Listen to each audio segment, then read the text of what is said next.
Good morning मेरे students. आज हम देखने वाले हैं एक समान रेखीय गति जो कि वेव प्रूफ का टॉपिक है। तो एक समान रेखीय गति देखने से पहले हमने देखा एक समान गति, और एक समान गति में हमने देखा एक समान वेग, एक समान चाल। फिर उसके बाद हमने देखा असमान गति। असमान गति में देखा हमने असमान वेग, असमान चाल। उन दोनों को पेयर करने के बाद हमने देखा असमान गति के थ्रू औसत वेग, तत्क्षणिक वेग, औसत चाल, तत्क्षणिक चाल। ये टॉपिक क्या होते हैं उनको हमने समझा, बेसिक से जाना है। अब हमारा आज का नया टॉपिक है एक समान ऋजुरेखीय गति। क्या है? एक समान ऋजुरेखीय गति। अब एक समान गति से हमारा एक समान ऋजुरेखीय गति बनता है, जो एक समान वेग और एक समान चाल के लिए जो डेफिनेशन हम डिफाइंड आउट किए थे, जो हमने डेफिनेशन दिया था, वही एक समान ऋजुरेखीय गति के लिए भी क्या होंगे, फॉलो होंगे। ओके, तो एक समान ऋजुरेखीय गति को हम देखें तो यह एक समान ऋजुरेखीय गति एक सरल रेखा में होती है। सरल रेखा में पृथ्वी पर, कहाँ? पृथ्वी पर वह गति जो एक सरल रेखा में होती है, जो क्या करता है, हर एक समय समान दूरी तय करता है। एक समान दूरी क्या करता है, तय करता है। जैसे आज उतना जितना दूरी तय किया उतना ही दूरी कल तय करेगा, उतना ही दूरी। जैसे 0 से 5 किलोमीटर में उसने 50 मिनट का समय लिया, तो 5 से 10 किलोमीटर में भी वो 50 मिनट का समय लेगा, तो उसको हम बोलेंगे। और यदि वो गति क्या हो, सरल रेखा में हो, पृथ्वी के थ्रू हो, तो उस कंडीशन में हम उसको क्या कहेंगे, तो उसको हम कहेंगे ऋजुरेखीय गति। ऋजुरेखीय गति जो होते हैं वह वन डायरेक्शनल मोशन होते हैं, एक विमीय गति होते हैं। और एक विमीय गति के आधार पर हम देखते हैं कि उसमें क्या क्या गुणवत्ता होनी चाहिए। तो देखते हैं कि उसका मार्ग हर बिंदु पर औसत और क्षणिक बराबर होते हैं। जैसे इस पॉइंट से इस पॉइंट में वो जो विस्थापन है वो हुआ, जो व्यक्ति है यहाँ से चलना प्रारंभ किया और यहाँ पर पहुँचा, तो उसके इस बिंदु पर पुनः इस बिंदु पर पुनः इस बिंदु पर, तो हर एक बिंदु पर उसका औसत और क्षणिक मान, औसत मतलब टोटल और क्षणिक मतलब हर पल जो क्या होते हैं, बदलते रहते हैं, तो उसका औसत और क्षणिक मान एक दूसरे की क्या होने चाहिए, बराबर होने चाहिए। तो वो उसका फर्स्ट प्रोबेबिलिटी होता है, और जब इस प्रॉपर्टी को फॉलो करता है तभी जाकर वो एक समान ऋजुरेखीय गति को फाइंड आउट करेगा।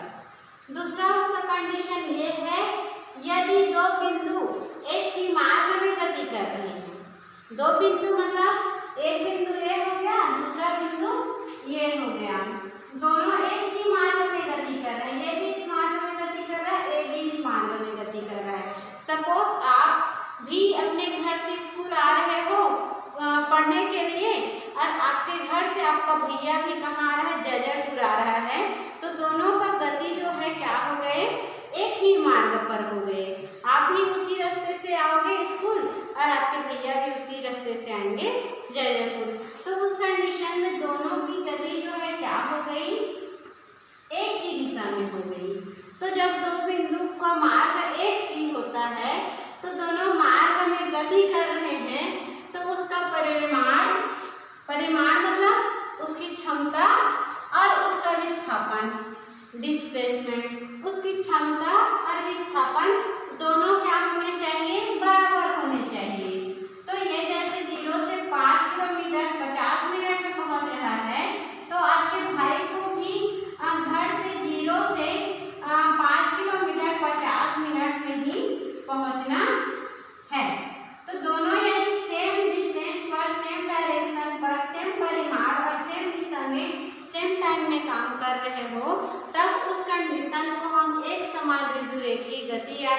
समान रेखीय मोशन कहेंगे।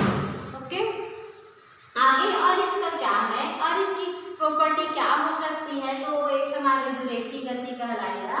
मार्ग के प्रत्येक बिंदु पर, जैसे कोई मार्ग है उसका हर एक पॉइंट पर वस्तु का वेग, वस्तु का क्या वेग, उसकी दूरी और चाल एक समान होना चाहिए, तभी की कंडीशन पर वो क्या कहलाएंगे, तो एक समान रेखीय गति कहलाएंगे। वस्तु का वेग और चाल एक समान होगा, तो एक समान होगा मतलब कांस्टेंट होगा, कांस्टेंट मतलब नियत होगा। जो जहाँ पर वेग क्या होती है, एक नियतांक की भांति कार्य करती है, तो वह भी क्या किसकी प्रॉपर्टी होती है, तो एक समान रेखीय गति की प्रॉपर्टी होती है। तो यहाँ तक आप लोगों को क्लियर हो गया होगा। अब हम देखते हैं समय और गति के लिए व्यंजक हम कैसे निकालेंगे। समय और गति के लिए व्यंजक निकालने के लिए हमने क्या किया, तो एज्यूम किया, मानेंगे कि माना कि हम 0 अंश पर हैं, माना कि हमारा प्रारंभिक गति x0 है, प्रारंभिक गति क्या है, x0 है, तब वहां पर हमारा समय क्या है, t0 है। हमने उस पर कोई भी समय नहीं लगाया, लेकिन जैसे ही हम गति करना प्रारंभ किए तो हमारा गति x0 से x1 से चलना x1 पर आया और इस पॉइंट से पहुंचते पहुंचते वो अन्य पॉइंट x2 पर पहुंचा। कहाँ पर पहुंचा, x2 पर पहुंचा। तब हमने t1 पर मोशन स्टार्ट किया और t1 से डिस्प्लेसमेंट होकर विस्थापित होकर हम कहाँ पहुंच गए, t2 में पहुंच गए। तब हमारे पास जो हम बोल रहे हैं उसको लिखना पड़ेगा। माना कि प्रारंभिक स्थिति x0 और स्टार्टिंग स्थिति, जैसे ये हम तब के कंडीशन को बोल रहे हैं कि हम एडमिशन नहीं लिए हैं, हमें एडमिशन लेना है, लेकिन हमने एडमिशन नहीं लिया है, तो उस कंडीशन में हमारी जो स्थिति है, पोजीशन है, वो क्या है, 0 पर है। लेकिन हम अपने घर से एडमिशन लेने के लिए आए, तो उस कंडीशन में हमारी पोजीशन x1 हो गई, लेकिन हमने जब एडमिशन का हर एक प्रोसेस कर लिया तो हमारी पोजीशन क्या हो गई, x2 हो गई। उसी को बोलता है जब कोई बिंदु अपने प्रारंभिक स्थिति में है तब उसकी वास्तविक स्थिति में गति x0 है, जब वो चलना प्रारंभ करती है तो वह x1 हो जाता है और वह उस बिंदु से x2 की ओर क्या करता है, गति करता है। तो उतना को जो बोले हैं उतना को लिखे हैं, लिखना है। माना कि हमारी प्रारंभिक स्थिति x1 है, जो कि वास्तविक स्थिति x0 है, प्रारंभिक स्थिति x1 है और जिससे विस्थापित होकर x2 में हमें जाना है। तथा x0 पर समय t0 है और x1 पर समय t1 है, x2 पर समय क्रमशः t2 है। ठीक है, तो स्थिति में परिवर्तन या विस्थापन हो रहा है, डिस्प्लेसमेंट हो रहा है, तो वहाँ कौन सा फॉर्मूला लगता है, वेग का।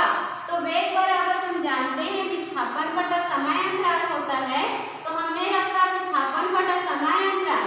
हम विस्थापन कहाँ से कहाँ तक किए, हम विस्थापन अपने घर से प्रारंभ करके स्कूल तक किए, अर्थात हम पहले बिंदु से प्रारंभ किए और दूसरे बिंदु तक पहुँचे, तो उस कंडीशन में x1 और x2 हो गया।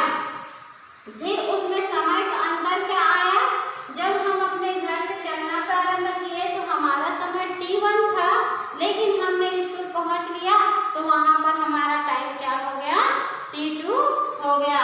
तो इस कंडीशन में हमें क्या मिल गया, विस्थापन। विस्थापन मतलब डिस्प्लेसमेंट, डिस्प्लेसमेंट मतलब कोई भी वस्तु अपने जगह से क्या हुआ, तो उसको उठाए और उससे कहीं दूर उसको विस्थापित कर दिए, रख दिए, मतलब एक बिंदु से दूसरे बिंदु में पहुंचा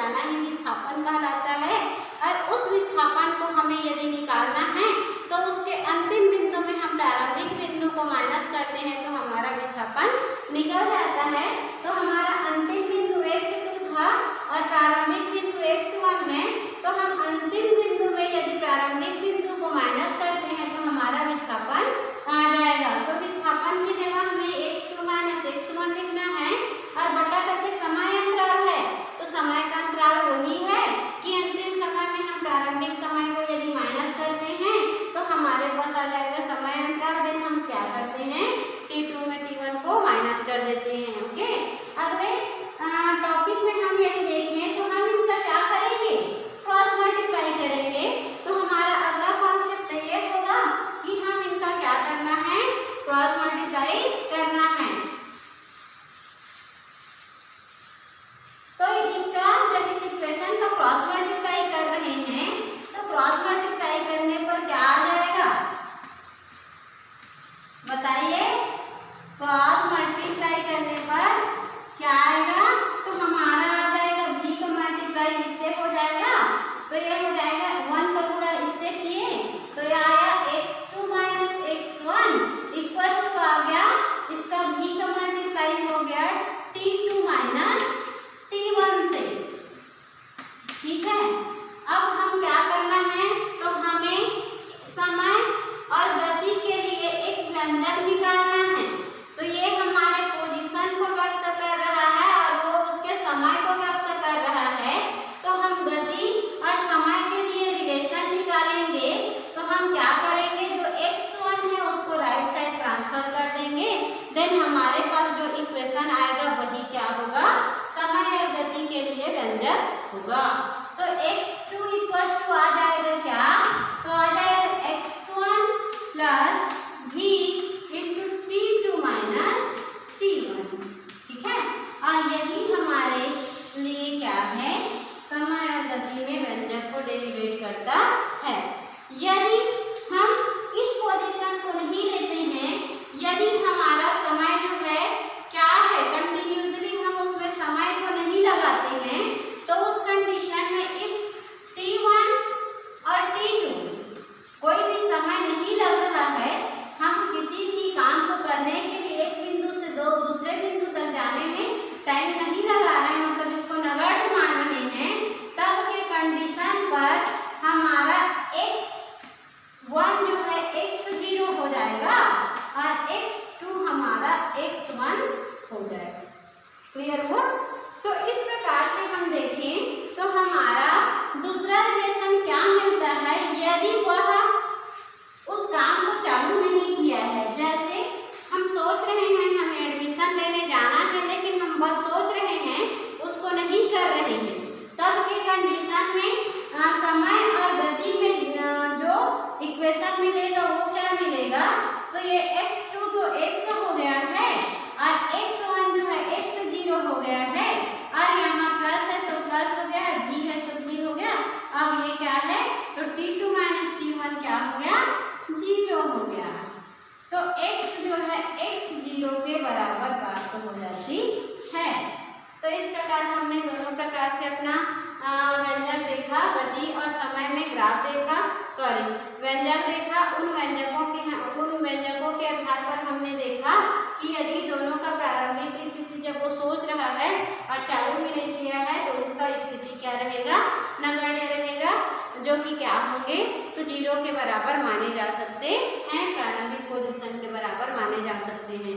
कोई भी डाउट होगा तो उसके लिए आप लोग क्वेश्चन करेंगे और जो भी क्वेश्चन पूछा जाएगा उसका